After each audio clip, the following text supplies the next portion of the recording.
आज हामी BBS चौथो वर्षको सब्जेक्ट म्यानेजमेन्ट अफ फाइनेन्सियल इन्स्टिट्युसन्सको चौथो च्याप्टर कमर्सियल ब्याङ्क्सको न्युमेरिकल प्रब्लम्स र सोल्युसन्स लिएर आएका छौँ। अब ढिला नगरी हाम्रो भिडियो सुरु गरौँ।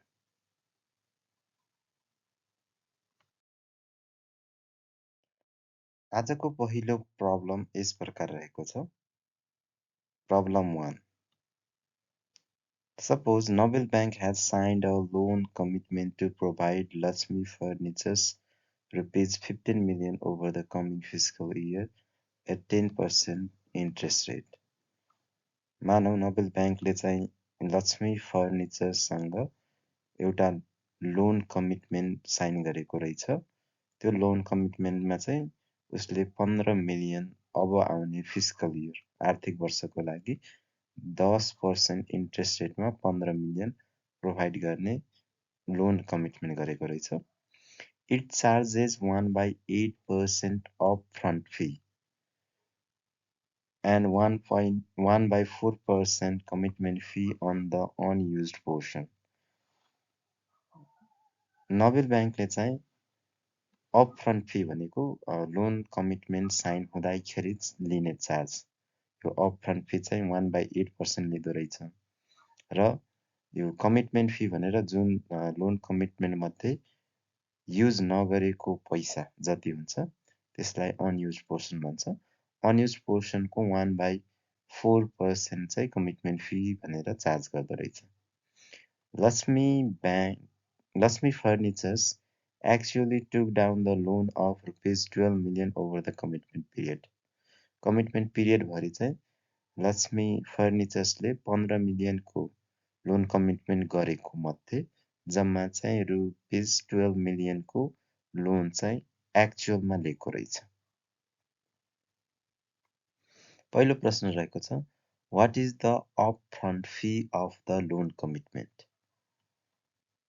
दोस्रो क्वेसन रहेको छ, what is the unused commitment balance? Use नगरेको ब्यालेन्स कति रहेको छ? तेस्रो प्रश्न, calculate the commitment fee and total income to the bank. Commitment fee कति हुन्छ र ब्याङ्कलाई टोटल इन्कम कति हुन्छ? र question number D, what type of activity a loan commitment is? Loan commitment कस्तो टाइपको एक्टिभिटी हो? Also analyze its impact on risk return trade-off of commercial banks.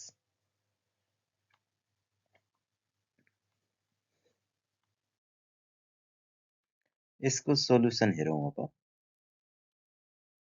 ए नम्बरको क्वेसन रहेको थियो, यहाँनिर इन्फर्मेसन छ, लोन कमिटमेन्ट अमाउन्ट हामीले लोन कमिटमेन्ट 15 मिलियनको गरेको छ अनि अपफ्रन्ट फी 1/8% भनेको तपाईको 1/8 इन्टु 1/100, यसरी 1/8% भनेको तपाईको 0.00125 हुँदो रहेछ पोइन्टमा। त्यसै गरी अप क्वेसनले सोध्यो अपफ्रन्ट फी भनेर कति रहेको छ भनेर क्वेसन सोधेको छ। त्यो सिम्पली हामीले loan commitment amount into upfront fee तपाईको 15 मिलियनको 0.0125 गर्नुभयो भने अभियसली तपाईको रुपिस 18,750 रुपिस अपफ्रन्ट फी आउँछ।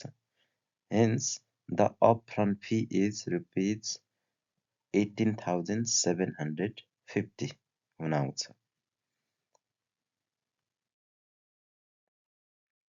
यसै गरी क्वेसन नम्बर बी को एन्सर हेरौँ।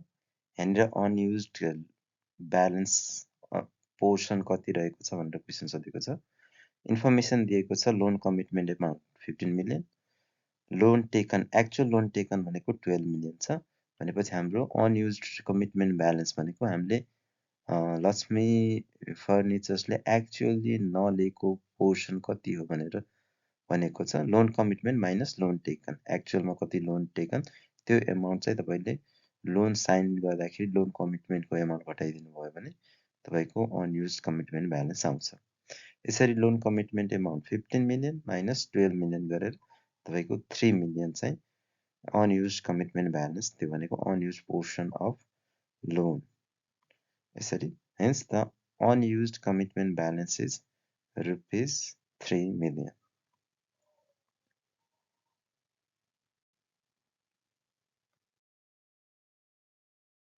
यसै गरी क्वेसन नम्बर सीमा सोधेको छ तपाईँको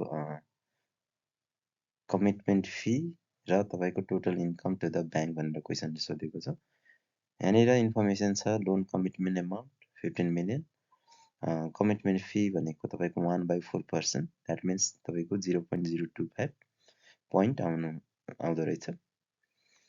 Therefore, commitment fee equals to unused commitment balance. हामीले कमिटमेन्ट फी लाग्ने भनेको अनयुज पोर्सन अफ एमाउन्टमा मात्रै लाग्ने हो इन्टु कमिटमेन्ट फी पर्सन। त्यसरी तपाईँको 3 मिलियन इन्टु 0.025 गर्नुभयो भने यसरी तपाईँको 7,500 रुपिज कमिटमेन्ट फी आउँदो रहेछ। यसै गरी तपाईँको total income to the bank भनेको तपाईँको सुरुमा लोन कमिटमेन्ट साइन गर्दाखेरि हामीले 1 रुपियाँ पनि युज नगर्दाखेरि, विशेष गरी लक्ष्मी फर्निचरले 1 रुपियाँ युज नगर्दाखेरि पनि हाम्रो क्वेसन नम्बर एमा 18,750 उसले अपफ्रन्ट फी तिर्नुपर्छ, प्लस भर्खरै हामीले सीमा क्यालकुलेट गरेको कमिटमेन्ट फी 7,500 उसको नोबेल ब्याङ्कको लागि टोटल इन्कम हुन आउँछ। यसरी अपफ्रन्ट फी 18,750 र कमिटमेन्ट फी 7,500 दुईटैलाई एड गरेर हाम्रो 26,250 चाहिँ इन्कम हुन आउँदो रहेछ। Hence, the commitment fee is rupees 7,500 and the total income to the bank is rupees 26,250 rupees हुन्छ। क्वेसन नम्बर डी को सोल्युसन हेरौँ अब। A loan commitment is an off balance sheet activity. Loan commitment चाहिँ off balance sheet activity हो। In the short run, loan commitment increases income of the bank because bank charges service fee for those activities. Short run मा चाहिँ loan कमिटमेन्टले ब्याङ्कको income increases बढाउँदो रहेछ। किन भन्दाखेरि ब्याङ्कले तपाईँको अप फ्रन्ट फी र कमिटमेन्ट फी भनेर चार्ज लिइरहेको हुन्छ। विशेष गरी तपाईँको अप फ्रन्ट फी त लोन युज नगरे पनि लिने चलन हुन्छ। However, when actual loan has been taken down, it becomes the balance sheet activity and it increases credit risk of the bank. तर तपाईँको एक्चुअलमा लक्ष्मी फर्निचर्सले नोबेल ब्याङ्कसँग तपाईँको एक्चुअलमा लोन लिइसकेपछि त्यो लोन चाहिँ अब तपाईँको ब्यालेन्स सिट एक्टिभिटी हुन जान्छ र तपाईँको यसले चाहिँ क्रेडिट रिस्क, कर्जा जोखिम चाहिँ बढाउन सक्ने चान्सेस हुन्छ। Now let's look at problem 2. Problem 2 यस प्रकार रहेको छ। Suppose Lakshmi House Private Limited wants to import goods for rupees 10 million from Guangzhou, China-based exporter. मानव लक्ष्मी हाउस प्राइभेट लिमिटेडले चाहिँ 10 मिलियन बराबरको सामानहरू इम्पोर्ट गर्न खोजिरहेको रहेछ। कोसँग भन्दाखेरि ग्वान्झाउ चाइनामा भएको कुनै एक्सपोर्टरसँग इम्पोर्ट गर्न खोजिरहेको रहेछ। Lakshmi House approaches Lakshmi Bank Limited for LC to be issued on favor of Guangzhou-based exporter. Lakshmi House-ले चाहिँ लक्ष्मी ब्याङ्क लिमिटेडलाई अप्रोच गर्यो एउटा एलसी खोलिदिन पर्यो भनेर। कसको नाममा भन्दाखेरि ग्वान्झाउ बेस्ड एक्सपोर्टरको नाममा। Lakshmi Bank charges 20 basis point fee on LC. Lakshmi Bank ले चाहिँ 20 basis point fee चाहिँ LC मा चार्ज गर्दो रहेछ। यहाँनिर basis point means 1/100th of 1 percentage point. त्यो भनेको पर्सेन्टेजको 1/100 गरेर तपाईको बेसिस पोइन्ट निकाल्न सक्नुहुन्छ। त्यसलाई हामीले सर्टकटमा बीपी लेख्छौं र प्रोनाउन्स गर्ने बेलामा बीप भनेर त्यसलाई पढ्ने गरिन्छ। सजिलोको लागि तपाईले के गर्नुस् भन्दाखेरि 1 बीप इक्वल्स टु 1/10,000 पर्सेन्टेज हुन्छ। सजिलोको लागि यसरी बुझ्नु होला। 1 बीप इक्वल्स टु 1/10,000 पर्सेन्ट गरेर निकाल्न सक्नुहुन्छ। How much fee Lakshmi Bank Limited will charge to Lakshmi House Private Limited for the LC to be issued on favor of exporter? अब लक्ष्मी ब्याङ्क लिमिटेडले चाहिँ लक्ष्मी हाउस प्राइभेट लिमिटेडलाई त्यो एलसी इस्यु गर्नको लागि चाहिँ कति चार्ज गर्छ भन्ने कुरो क्वेसनले सोध्यो। यसको सोलुसन हेरौँ अब। यहाँनिर इम्पोर्ट भ्यालुको एमाउन्ट रहेको छ 10 मिलियन र तपाईँको एलसी फी भनेको तपाईँको 20 बिप रहेको छ। तपाईँले सिम्पली 20 बिपलाई 10,000ले डिभाइड गर्दाखेरि जति एमाउन्ट आउँछ त्यो नै तपाईँको पोइन्ट बेसिसमा आउने एमाउन्ट हो। यसरी 20 बिप भनेको तपाईँको 0.002 हुन आउँदो रहेछ। Therefore, LC fee charged to Lakshmi House. Lakshmi Houseलाई चार्ज गर्ने LC fee भनेको import value into LC fee तपाईँको 10 मिलियन इन्टु 0.02 गरिसकेपछि तपाईँको 20,000 चाहिँ LC fee हुन आउँदो रहेछ। Hence, Lakshmi Bank will charge rupees 20,000 to Lakshmi House Private Limited for issuing LC. Problem 3 हेरौँ अब। Shangri-La Bank Limited has invested rupees 20 million in government securities. Shangri-La Bank Limited ले चाहिँ 20 million government securities मा investment गरेको रहेछ।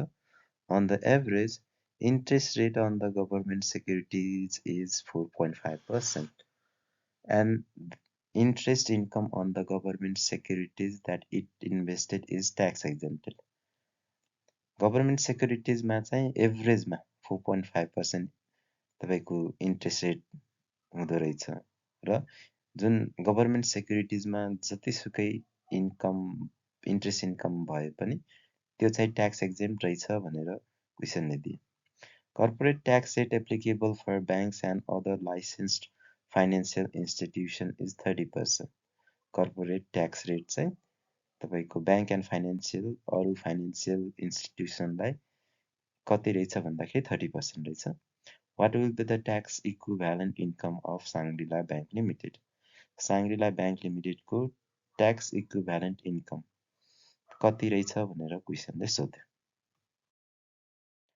यसको solution हेरौँ अब।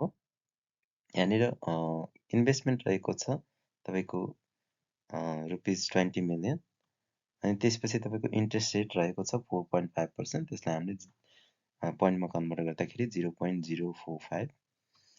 यसरी ट्याक्स रेट चाहिँ टी इक्वल्स टु 30%, त्यो भनेको 0.3 हुँदो रहेछ। यसरी हामीले interest income I equals to investment into interest rate गरेर तपाईँको 20 मिलियन इन्टु 0.045 गरेर तपाईँको 900,000, त्यो भनेको 9 लाख हुन आउँदो रहेछ। क्वेसनले हामीलाई सोध्यो tax equivalent income interest income, त्यो भनेको तपाईँको त्यसको फर्मुला रहेको छ I by 1 minus T। यसरी I को भ्यालु तपाईँले 9 लाख राख्नुहुन्छ र तपाईँको 1 minus T को भ्यालु 1 minus 0.3 राख्नुहुन्छ। यसरी 9 लाख डिभाइडेड बाई 0.7 गर्दाखेरि तपाईँको 1,285,714.29 rupees tax equivalent interest income हुँदो रहेछ। त्यो भनेको तपाईँको 12,85,714 रुपियाँ 29 पैसा। Hence, the tax equivalent income is rupees 12,85,714.29 rupees हुन आउँदो रहेछ।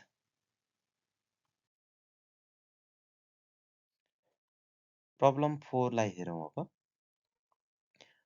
The following are the information on provision for loans, advance and bills purchased, investment and other assets of a hypothetical bank for the fiscal year 2021-22. एउटा hypothetical ब्याङ्कको आर्थिक वर्ष 2021-22 को provision for loans, advance and bills purchase, investment and other एसेट्सहरूको information यस प्रकार रहेको रहेछ। Total provision for loans, advances and bills पर्चेजको एमाउन्ट रहेको छ तपाईँको अप टु प्रिभियस इयर, अघिल्लो वर्षसम्म तपाईँको रुपिस 4 लाख रहेछ। इन दिस इयर, यो करेन्ट इयर अहिलेको वर्षमा चाहिँ तपाईँको रुपिस 6 लाख रहेछ। Return back of previous year provision for loans rupees 50,000 रहेछ। Provision for investment and other assets in the previous year is nil, but the additional provision for investment and other assets are rupees 600 and rupees 400. Provision for investment and other assets अघिल्लो वर्षमा चाहिँ शून्य रहेछ, नील रहेछ। तर यो वर्ष चाहिँ additional provision for investment and other assets respectively चाहिँ तपाईको क्रमशः 600 र 400 हुँदो रहेछ।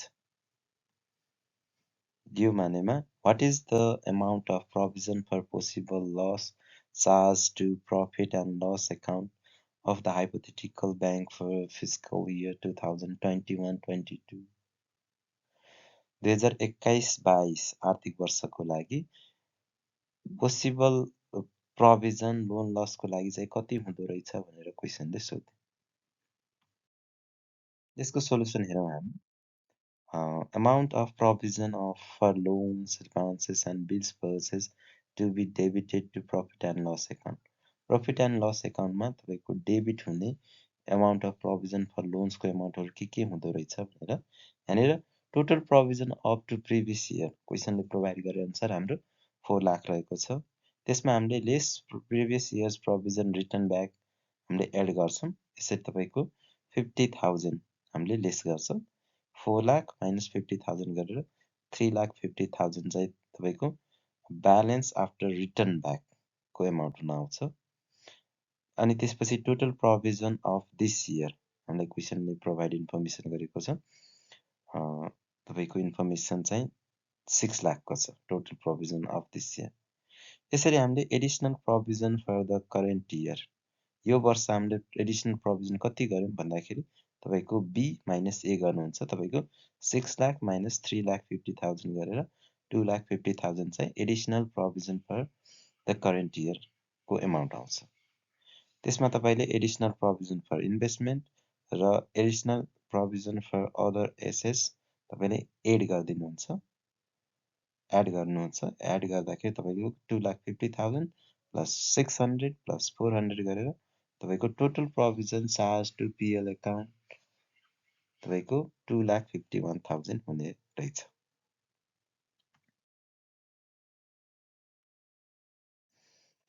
यसैगरी प्रब्लम नम्बर 5 यस प्रकार रहेको छ।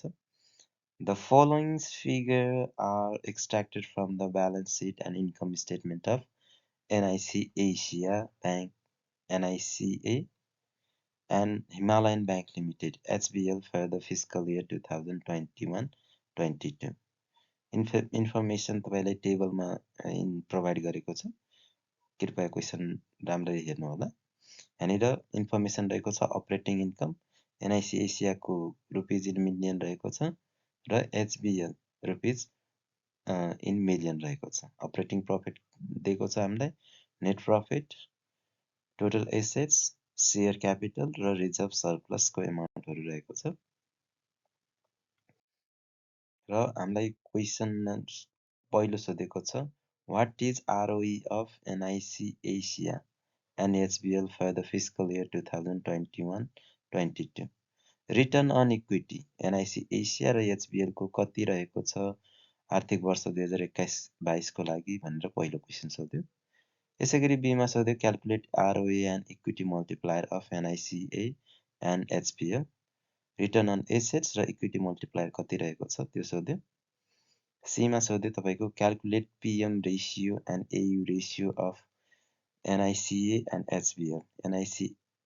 एनआईसीए र एचबीएल को प्रॉफिट मार्जिन रेशियो र तपाईको एसेट युटिलाइजेसन रेशियो क्रमशः पीएम रेशियो र एयु रेशियो कति छ भनेर क्वेशनले सोध्यो। डी मा सोध्यो which one is better performer, दुईटा मध्ये कुन चाहिँ बेटर परफर्मर हो भनेर क्वेशनले सोध्यो। यहाँनिर सोलुसन छ। पहिलो रहेको छ calculation of ROE, return on equity को क्याल्कुलेसन रहेको छ। रिटर्न अन इक्विटी को फर्मुला हाम्रो net income divided by total equity हुन्छ। हाम्रो क्वेसनले प्रोभाइड गरेको इन्फर्मेसन अनुसार नेट इन्कम क्वेसनमा रहेको छैन, तर नेट इन्कम भनेको तपाईँको नेट प्रफिट नै हो। त्यही भएर यहाँनिर हामीले नेट प्रफिट राखेको छौँ।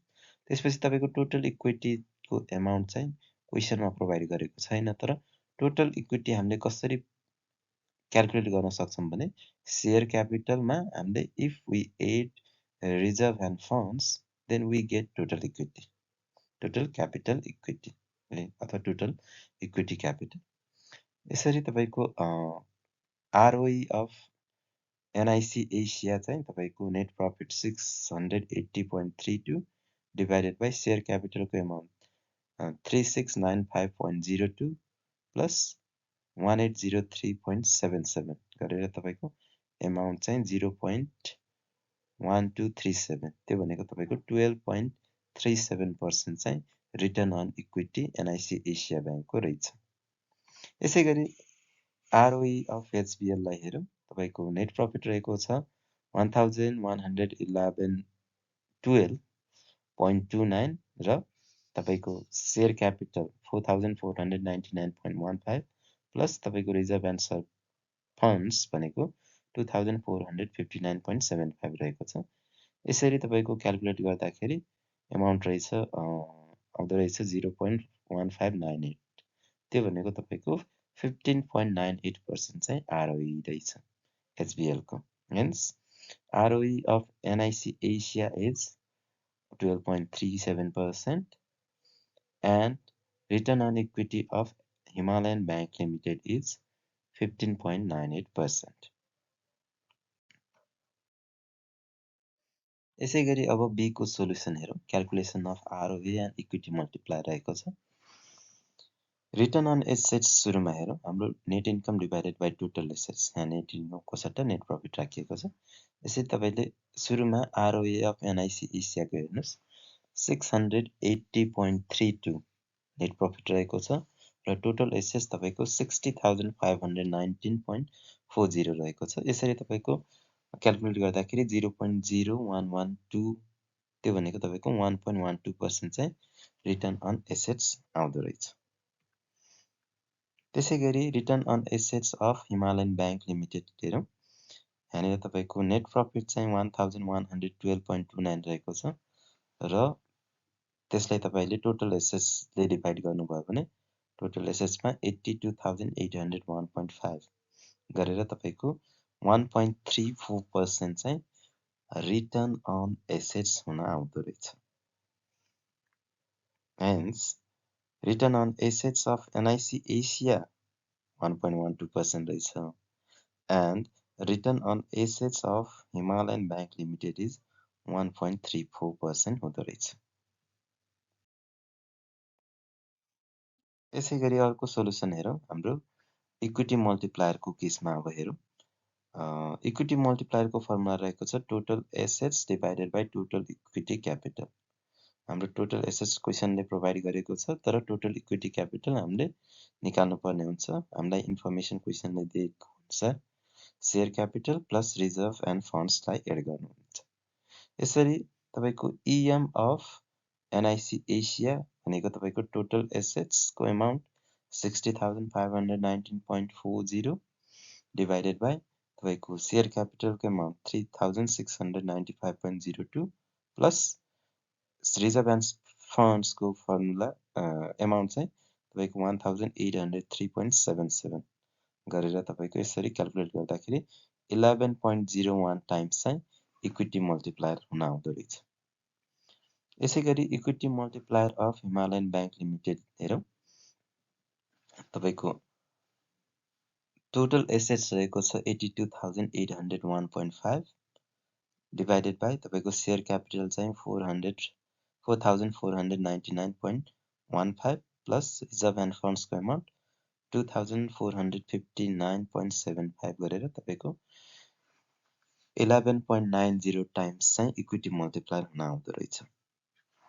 Hence equity multiplier of NIC Asia and Himalayan Bank Limited is 11.01 times and 11.90 times respectively. क्रमशः चाहिँ NIC Asia को चाहिँ 11.01 गुणा आउँदो रहेछ र हिमालयन ब्याङ्क लिमिटेडको चाहिँ 11.90 गुणा आउँदो रहेछ। यसै गरी अब C को क्याल्कुलेसन हेरौँ। Calculation of profit margin ratio र AU एसेट युटिलाइजेसन रेसियो रहेको छ। यहाँनिर PM रेसियोको फर्मुला तपाईँको net income divided by total operating income, जुन हामीलाई क्वेसनले प्रोभाइड गरेको छ। PM ratio of NIC Asia तपाईँको net profit 680.32 divided by total operating income 4442.49, यसरी तपाईँको 0.1531 आउँदो रहेछ। त्यो भनेको तपाईँको 100 ले मल्टिप्लाई गर्नुभयो भने त्यो पर्सेन्टेजमा आउँछ तपाईँको 15.31%। यसै गरी PM रेसियो अफ तपाईँको HBL लाई हेरौँ। तपाईँको नेट इन्कमको ठाउँमा तपाईँले त्यो भ्यालु पुट गर्नुहुन्छ र टोटल अपरेटिङको इन्कम तपाईँको यो हरमा है तपाईँको डेनोमिनेटरमा राख्नुहुन्छ। यसरी तपाईँको क्याल्कुलेट गर्दाखेरि 0.1850 आउँदो रहेछ, that is 18.50%. Hence, profit margin ratio of NIC Asia and HBL is 15.31% and 18.50% respectively आउँदो रहेछ। यसै गरी सीमा calculation of PM ratio and AU रेसियोमै तपाईँको AU रेसियो एसेट युटिलाइजेसन रेसियोलाई हेरौँ। एसेट युटिलाइजेसन रेसियोको फर्मुला रहेको छ total operating income divided by total assets. यहाँनिर टोटल अपरेटिङ इन्कम चाहिँ अब AU रेसियो निकाल्ने बेलामा NIC एसियाको रहेको छ 4442.49 डिभाइडेड बाई टोटल एसेट्स चाहिँ तपाईँको 60,519.40 हुँदो रहेछ। यसरी तपाईँले क्याल्कुलेट गर्ने हो भने 0.0734, त्यो भनेको तपाईँको 7.34% चाहिँ एसेट युटिलाइजेसन NIC एसिया ब्याङ्कको हुन आउँदो रहेछ। यसै गरी तपाईँको asset utilisation ratio of HBL हेरौँ। हाम्रो टोटल अपरेटिङ इन्कम 66,012.26 छ र तपाईँको टोटल एसेट्स चाहिँ 82,801.5 गरेर तपाईँको क्याल्कुलेसन गर्दाखेरि तपाईँको 0.0726 द्याट इज 7.26% चाहिँ एसेट युटिलाइजेसन रेसियो हुन आउँदो रहेछ। Hence, asset utilization ratio of NIC Asia and HBL Himalayan Bank Limited is respectively तपाईँको 7.34% र 7.26% हुन आउँदो रहेछ। अब डीमा क्वेसनले सोधेको छ कुन चाहिँ बेटर पर्फर्मर हो त भन्दाखेरि हामीले विशेष गरी ROE लाई बेस मान्छौँ है। ROE of NIC Asia is 12.37% and ROE of HBL is 15.98%. अब तपाईँको रिटर्न अन इक्विटी चाहिँ NIC एसियाको 12.37% रहेको छ र हिमालयन ब्याङ्क लिमिटेडको चाहिँ 15.98% हुन आउँदो रहेछ। Return on equity of HBL is higher than that of NIC Asia, so HBL is a better performer. तपाईँको रिटर्न अन इक्विटी जसको धेरै बढी हुन्छ त्यसैलाई हामीले बेटर पर्फर्मर मान्ने हो। त्यही भएर यहाँनिर हिमालयन ब्याङ्क लिमिटेडलाई चाहिँ बेटर पर्फर्मर मान्ने। Higher ROE of HBL is the result of higher return asset. तपाईँको यो हायर रिटर्न अन इक्विटी किन आयो भन्दाखेरि तपाईँको रिटर्न अन एसेट्स हायर भएर। यसरी तपाईँको बेटर पर्फर्मरको रूपमा हिमालयन ब्याङ्क लिमिटेड रहेछ।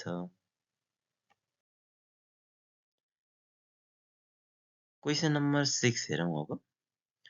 प्रब्लम 6 मा we extract the following information from income statement of NIC Asia and Himalayan Bank Limited for the fiscal year 2021-22.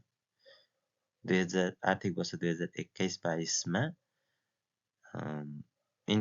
यो एनआइसी एसिया र हिमालयन ब्याङ्क लिमिटेडको इन्कम स्टेटमेन्टबाट चाहिँ following इन्फर्मेसनहरू निकालिएको छ। त्यहाँनिर इन्फर्मेसन रुपिज इन मिलियन रहेको छ।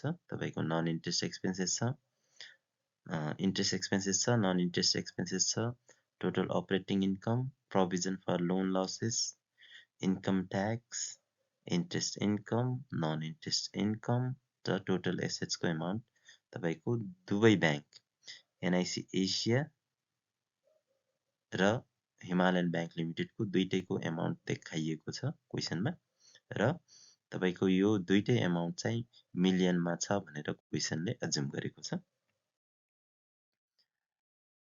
क्वेसन नम्बर ए मा सोध्यो calculate interest expense ratio for both NIC Asia and HBL for the fiscal year 2021-22 आर्थिक वर्ष 2021-22 को लागि दुवै ब्याङ्कको इन्ट्रेस्ट एक्सपेन्सेस रेसियो पत्ता लगाउनुस् भन्यो। बीमा सोध्यो calculate the provision for loan losses ratio for the both NIC Asia and HBL for the fiscal year 2021-22 बीमा सोध्यो provision for loan losses ratio निकाल्नुस्। C calculate non interest expense ratio for both NIC Asia and HBL for the fiscal year 2021-22 यहाँनिर तपाईको non interest expense ratio सोध्यो। D calculate tax ratio of NIC Asia and HBL for the fiscal year 2021-22 21-22 को तपाईको tax ratio निकाल्नुस् भन्यो डीले। ई calculate interest income ratio of NIC Asia and HBL for the fiscal year 2021-22 2021-22 मा interest income ratio निकाल्नुस् भन्यो। F मा सोध्यो calculate non interest income ratio of NIC Asia and HBL for the fiscal year 2021-22 F मा चाहिँ non interest income ratio निकाल्नुस् भनेर क्वेशनले सोध्यो। अब यसको ए को सोलुसन हेरौं। Calculation of interest expenses ratio. Interest expenses रेसियोको फर्मुला रहेको छ interest expense divided by total operating income. यसरी हाम्रो एनआइसी एसियाको interest expenses ratio interest expenses रहेको छ 2340.29 divided by total operating income is 4442.49 That means when you calculate this, you get 0.5268, that is 52.68%. Similarly, interest expense ratio of SBL is, interest expense is provided as 1954.26, which is divided by total operating income, 6012.26. And when we calculate this, we get 0.3250. That means 32.50%. Hence, interest expense ratio of NIC Asia is 52.68% and interest expense ratio of Himalayan Bank Limited is 32.50%. Now let's look at the solution for question B. So calculation of provision for loan losses ratio. In here, the formula is provision for loan losses ratio equals to provision for loan losses divided by total operating income. So let us find for NIC Asia, that is provision for loan losses amount is 360.38 divided by total operating income is 4442.49. When we calculate this, we get 0.0811. That means 8.11% is provision for loan losses ratio for NIC Asia. And when calculate it for HBL, we get 0.2351. That is 23.51%.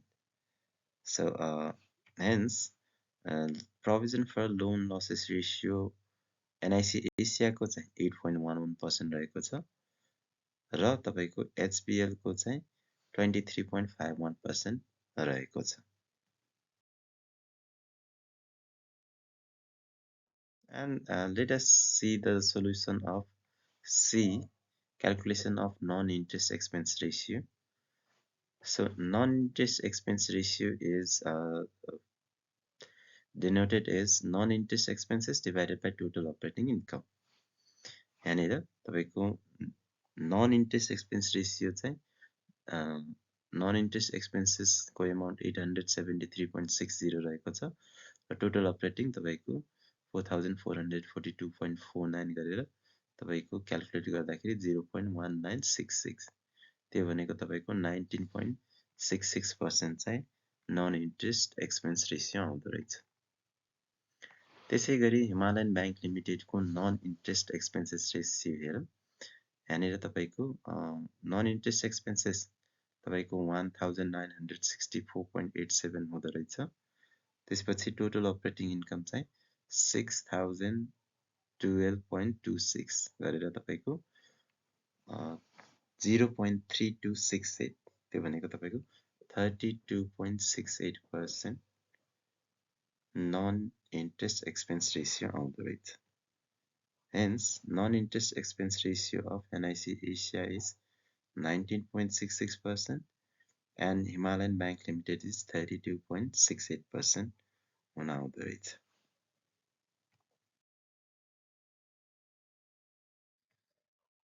यसै गरी डीमा calculation of tax ratio हेरौँ।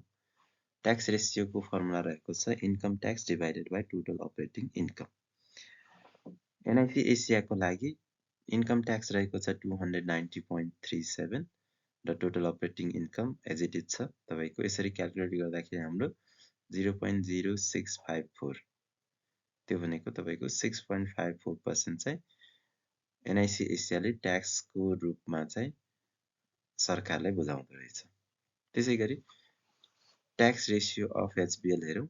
तपाईँको income tax चाहिँ तपाईँको 342.60 रहेको छ र टोटल अपरेटिङ इन्कम चाहिँ 6012.26 गरेर 0.0569, द्याट मिन्स 5.69% चाहिँ ट्याक्स रेसियो एचबिएलको हुन आउने रहेछ। Hence, to tax ratio of NIC Asia is 6.54% and Himalayan Bank Limited is 5.69%. Similarly, let's calculate question number as E, calculation of interest income ratio. So the formula for interest income ratio is provided by interest income divided by total assets. For NIC Asia, interest income is 3,917.76 and total assets is 60,519.40. When we calculate, we get 0.0647. That means 6.4% of income is interest income ratio. And also interest income ratio of SBL is provided by interest income 4,627.75 divided by total assets equal to 82,801.55. That means 5.59%.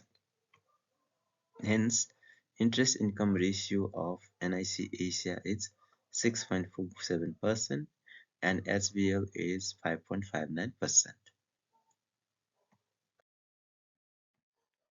And the calculation of F is non-interest income ratio. So non-interest income ratio को formula रहेको छ non-interest income divided by total assets. यसरी तपाईले NIC एसियाको चाहिँ non-interest income 350.16 हुँदो रहेछ divided by 60,519.40 calculate गरेर तपाईको 0.0058, त्यो भनेको तपाईको 0.58% चाहिँ non-interest income ratio आउँदो रहेछ। Similarly, तपाईको HBL को non-interest income ratio चाहिँ तपाईको 660.23 divided by total assets 82,801.55 गरेर तपाईको 0.008, that is 0.80% चाहिँ non interest income ratio for HBL आउँदो रहेछ। Hence non interest income ratio of NICA is 0.58% and HBL is 0.80%. Now look at question number problem 7. So National Bank has the following ratios. National Bank को following ratios रहेछ. Profit margin is 21%. Profit margin 21% रहेको छ. Asset utilization ratio is 11% and equity multiplier is 12 times. And the question asks, calculate National Bank's ROE and ROE. Calculate National Bank's ROE and ROE. तपाईँको national ब्याङ्कको return on equity कति रहेको छ र ROE return on assets कति रहेको छ। यो क्वेसनमा हामीले ROE सुरुमा क्याल्कुलेट गर्नुभन्दा ROE क्याल्कुलेट गरेर हामीले क्वेसनलाई सजिलोसँग गर्न सक्छौं। So let us find first ROE, return on assets निकालौं। रिटर्न अन एसेट्स को फर्मुला हुन्छ तपाईको profit margin raised into asset utilisation. तपाईको प्रॉफिट मार्जिन तपाईको रहेको छ 21% र एसेट युटिलाइजेसन चाहिँ 11% रहेको छ। यसरी तपाईले 21% भनेको 0.21 इन्टु 0.11 एसेट युटिलाइजेसन को 0.11 गरेर तपाईको 0.0231 त्यो भनेको तपाईको 2.31% चाहिँ तपाईको रिटर्न अन एसेट्स हुन आउँदो रहेछ। Hence return on assets of National Bank is 2.31%.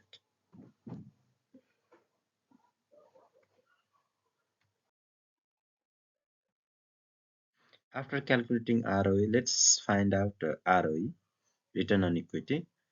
So ROE can be calculated by multiplying equity multiplier with ROE. तपाईको ROE हामीले भर्खरै 2.31% निकाल्यौं। यहाँनिर तपाईको इक्विटी मल्टिप्लाई 12 टाइम्स रहेको छ। यसरी 0.0231 return on assets into equity multiply चाहिँ 12 टाइम्स गरेर तपाईको 0.2772, द्याट मिन्स तपाईको रिटर्न अन इक्विटी चाहिँ 27.72% हुँदो रहेछ। Hence return on equity of national bank is 27.72% हुन आउँदो रहेछ। Now let us look at question number 8. So the question number 8 is as follows.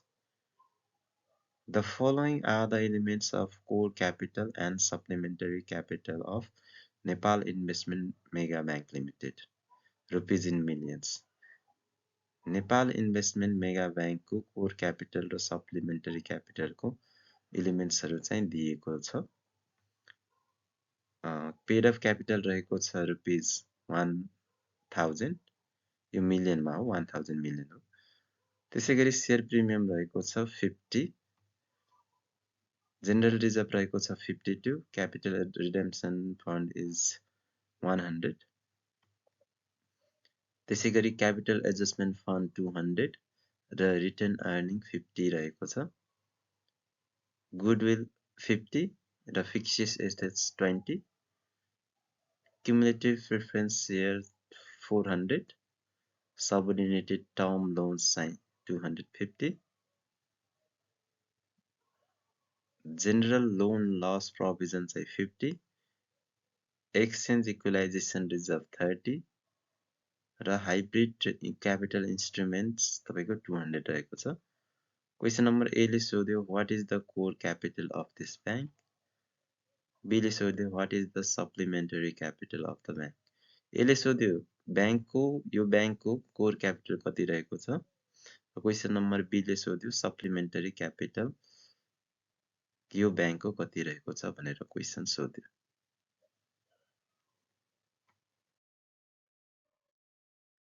यसको सोलुसन हेरौं अब। यसको सोलुसन जान्नु भन्दा अगाडि थोरै बेसिक कन्सेप्ट तपाईहरुलाई मैले यहाँनिर जोडे। यो बसेल सम्झौता अनुसार बसेल कमिटीको जुन एकड अनुसार तपाईँको ब्याङ्कको टोटल क्यापिटललाई चाहिँ कोर क्यापिटल र सप्लिमेन्टरी क्यापिटलमा डिभाइड गरेको छ। कोर क्यापिटललाई चाहिँ टियर 1 क्यापिटल पनि भनिन्छ।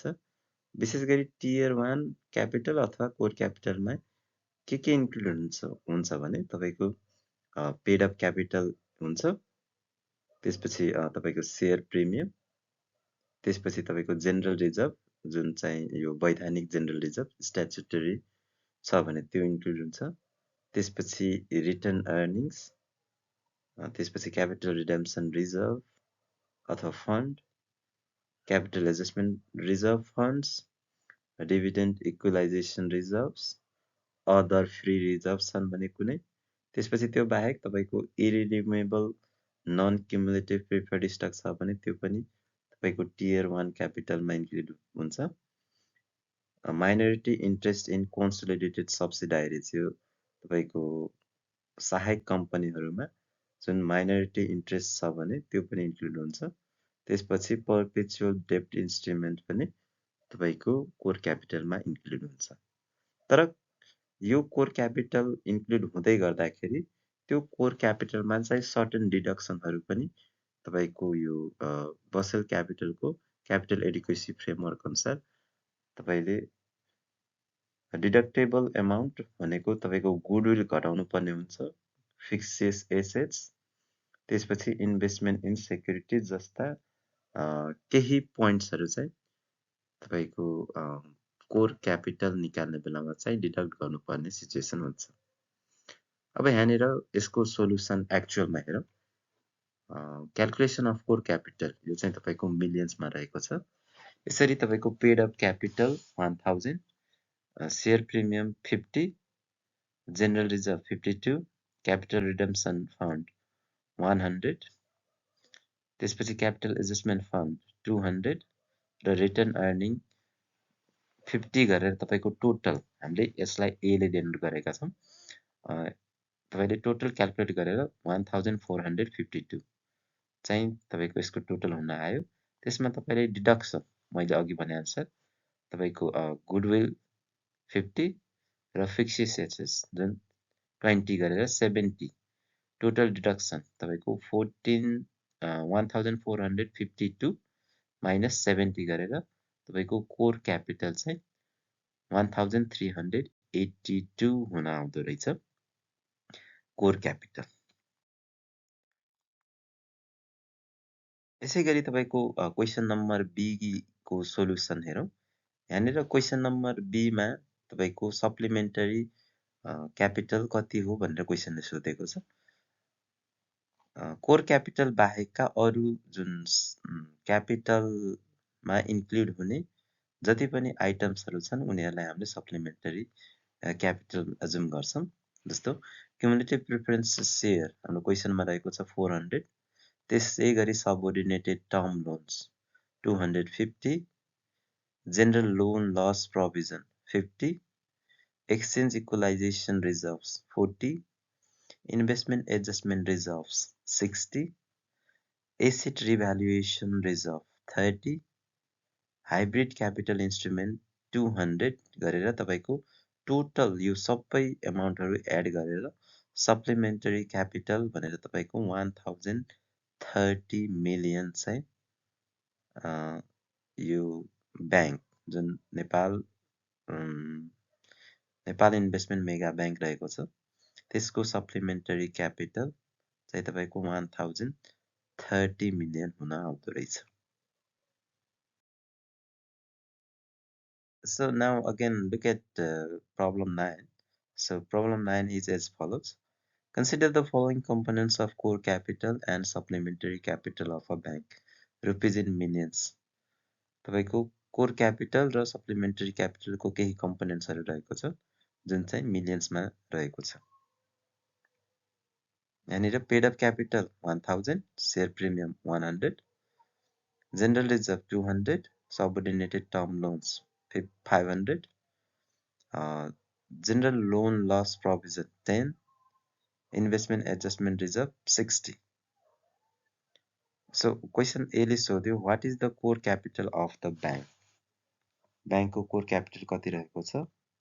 B ले सोध्यो what is the supplementary capital of the bank. C ले सोध्यो what is the total capital of a fund. अब यसको सोलुसन हेरौँ यहाँनिर।